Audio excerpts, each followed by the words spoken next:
सुंदर मुखादरविंद्र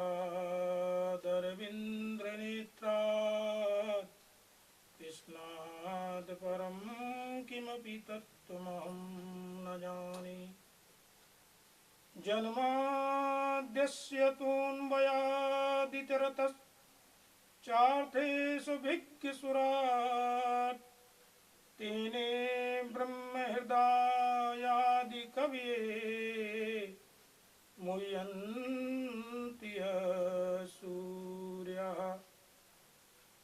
तेजो वारिमृदां यथा विनिमयो यत्र त्रिसर्गो मृषा धाम्ना स्वेन सदा निरस्त्रिकुहकं सत्यं परं धीमहि। धर्माप्रोज्झितकैर्तिवोऽत्र परमो निर्मत्सराणां सताम् वेद्यं वास्तवमत्र वस्तु शिविदं तापत्रयोन्मूलनम्। श्रीमद्भागवते महामुनिकृते किं वा परैश्वरा सद्यो हृद्यवरुध्यते त्रिकृतिभिः शुश्रूषुभिस्तत्क्षणात् निगमकल्पतरोर्गलितं फलं सुखमुखादमृतद्रव्यसंयुतं पिबति भागवतं रसमालयं मुहुरो रसिका भुवि भाविका रसिका भुवि भावुका। नारायणं नमस्कृत्य नरं चैव नरोत्तमं देवीं सरस्वतीं व्यासं ततो जयमुदीरयेत्। श्रीसीतानाथसमारम्भां श्रीरामानन्दार्यमध्यमाम् अस्मदाचार्यपर्यन्तां वन्दे श्रीगुरुपरम्पराम्। गौराङ्गं रसमयं नित्यं रसाचार्यरसो सुखं श्रीराम हर्षणो मदेवाख्यं सद्गुरुं प्रणमाम्यहं। बोलो सियावर रामचंद्र की जय। जय जय जय श्री राधा रमण जय जय नवल किशोर जय गोपी चित चोर प्रभु जय जय माखन चोर। बोलो श्री गोविंद बिहारी लाल जी की जय। उमापति महादेव जी की जय। पवन सुत हनुमान जी की जय। सब संतन की जय सब भक्तन की जय। नमः पार्वती पतये हर हर हर महादेव। सच्चिदानंद रूपाय विश्वोत्पत्त्यादिहेतुवे तापत्र विनाशाय श्रीकृष्णाय वयं नुमः। परम मंगलमयी परम अखिलेश्वर श्री हरि की वांग्मयी प्रीति स्वरूपा श्रीमद्भागवत महापुराण सप्ताह ज्ञान में पधारे समस्त भगवत चरणानुरागी भगवती माताओं संतजन वृद्धजन बालकजन। श्रीमद् भागवत का आज से साप्ताहिक सत्र शुरू होने जा रहा है और श्रीमद् भागवत सुनने से क्या लाभ होता है, श्रीमद् भागवत हमें क्यों सुनना चाहिए। श्रीमद् भागवत के प्रथम दिन में हम महात्मा का श्रवण करते हैं। तो महात्मा का श्रवण हम क्यों करते हैं, का महात्मा क्या है। महात्मा का महात्मा ये है कि किसी भी विषय के बारे में हमें जानकारी हो, क्योंकि जब तक हमें किसी विषय की जानकारी नहीं होती तब तक हमें उसमें प्रेम नहीं होता। अगर हम किसी को जानते नहीं हैं, पहचानते नहीं हैं, तो उसमें हमारा प्रेम नहीं हो सकता। तो उसी प्रकार से जब हम किसी भी ग्रंथ को श्रवण करते हैं, सुनते हैं, तो उसके बारे में हमें उसका महात्म्य, उसकी विशेषता हमको पता होना चाहिए। अच्छा, अब एक बात, दूसरी बात कि हमारे ऋषि मुनियों ने, वेद व्यास जी ने जब श्रीमद् भागवत की रचना की तो उनको पता था कि कलयुग के जो प्राणी होंगे, कलयुग के जो मनुष्य होंगे, वो बड़े ही आलसी और प्रमादी होंगे और बड़े स्वार्थी भी होंगे। तो इसीलिए आपने देखा होगा कि चाहे भागवत जी हो, चाहे रामचरितमानस हो, चाहे शिव पुराण हो, चाहे देवी पुराण हो, किसी भी पुराण का वाचन करने के पहले उसका महात्म्य श्रवण कराया जाता है। क्योंकि व्यास जी इस बात को अच्छी तरह जानते थे कि ये जो कलयुग के कुलसित प्राणी हैं, ये बड़े स्वार्थी और आलसी होंगे। तो महात्म्य इसलिए श्रवण कराया, सुनाया कि जिससे जिस ग्रंथ का जो महात्म्य है उसमें उनका प्रेम बढ़ जाए। और कलयुग का प्राणी स्वार्थी भी होगा, तो जिससे इसको श्रवण करने से क्या लाभ होगा, विशेष बात है ये कलयुग में, क्योंकि बिना लाभ के तो कोई काम होता ही नहीं।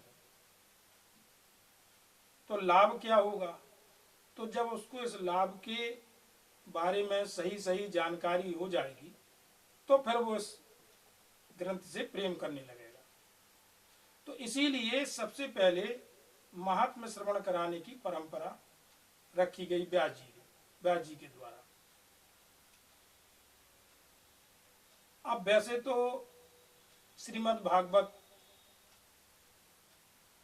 महापुराण है, सभी पुराणों में सर्वश्रेष्ठ, पापों को नष्ट करने वाला, भगवान की भक्ति का हृदय में उदय करने वाला। भगवान ने वैसे तो जीवों के लिए दो पवित्र धाराओं को प्रकट किया है, और दोनों धाराएं भगवान ने स्वयं प्रकट की हैं। एक है भागीरथी गंगा और दूसरी है भागवती ज्ञान गंगा। दोनों भगवान से ही प्रकट हैं और दोनों ही पापों का प्रक्षालन करने वाली हैं, दोनों पापों का नष्ट करने वाली हैं। जो जीव के पाप ताप संताप है, दोनों ही करती है, इसमें कोई संदेह नहीं। तो अब प्रश्न यह उठता है कि भागवती ज्ञान गंगा और भागीरथी ज्ञान गंगा में सर्वश्रेष्ठ कौन है? देखो, वैसे तो भगवान से ही दोनों प्रकट हुई हैं, दोनों सगी बहनें हैं। अब रही श्रेष्ठता की बात, तो भागीरथी ज्ञान गंगा जो भगवान के चरणों से प्रकट हुई हैं और भागवती ज्ञान गंगा भगवान के मुख से प्रकट हुई हैं। तो मुख का स्थान चरणों से ऊपर होता है, इसलिए भागवती ज्ञान गंगा को ही सर्वश्रेष्ठ माना गया है। अब दोनों में फर्क क्या है? देखो, गंगा जी में अगर हमें स्नान करना है, गंगा जी में अगर अपने पापों का प्रक्षालन करना है, तो हमें गंगा जी तक जाना पड़ेगा। लेकिन भागवती ज्ञान गंगा का क्या महात्म्य है कि अगर हमें अपने पापों का प्रक्षालन करना है, अपने पापों को समाप्त करना है, तो हम भागवती ज्ञान गंगा को अपने घर तक बुला सकते हैं और भागवती ज्ञान गंगा हमारे घर तक आ जाती है। भागीरथी ज्ञान गंगा हमारे घर तक नहीं आ सकती। तो हम घर बैठकर भी जो है खूब भागवती ज्ञान गंगा में गोती लगाएं और खूब अपने पापों का प्रक्षालन करें। अब गंगा जी में अगर स्नान करना है तो फिर गंगा जी तक हमको जाना पड़ेगा। अब गंगा जी में शरीर में लगी हुई धूल मिट्टी आदि प्रक्षालन तो हो जाती है, हृदय भी प्रक्षालन हो जाता है, लेकिन हमें वहां तक जाना पड़ता है। और गंगा जी में अगर हम ज्यादा अंदर गए तो फिर गए। और भागवती ज्ञान गंगा में अगर हम ज्यादा अंदर गए और जितने अंदर जा सके उतने अंदर अगर हम चले जाएं, तो जितने अंदर जाएंगे भगवती ज्ञान गंगा में उतना हमारा कल्याण होगा। और अगर भागीरथी ज्ञान गंगा में ज्यादा चले गए तो फिर गए। तो भागवती ज्ञान गंगा जो है सर्वश्रेष्ठ है, इसीलिए जो है सब लोग अपने घर पे बुला लेते हैं, भगवान का खूब सत्संग कीर्तन करते हैं। अब दूसरी बात कि हमको कथा को कैसे श्रवण करना चाहिए। देखो, कथा तो मन लगा के श्रवण करना चाहिए, ध्यान से सुनना चाहिए, क्योंकि जब तक हम कथा को ध्यान से न सुने तब तक वो हृदय में उतरती नहीं। तो इसलिए सभी को कथा को बड़े ध्यान से श्रवण करना चाहिए, क्योंकि ये मौका बार बार नहीं मिलता। इस गंगा में स्नान करने का मौका बार बार नहीं मिलता। इसमें वही आके स्नान कर सकता है भागवती ज्ञान गंगा के इस परम तट पर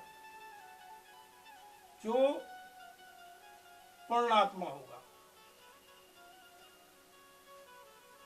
जिसके कई जन्मों के पूर्ण उदय होते हैं, वही इस ज्ञान गंगा में गोते लगा सकता है, वही आता है। संसार में करोड़ों प्राणी हैं, पर कोई भी प्राणी जिसके पूर्ण उदय नहीं है वो इस ज्ञान गंगा में गोते लगा ही नहीं सकता।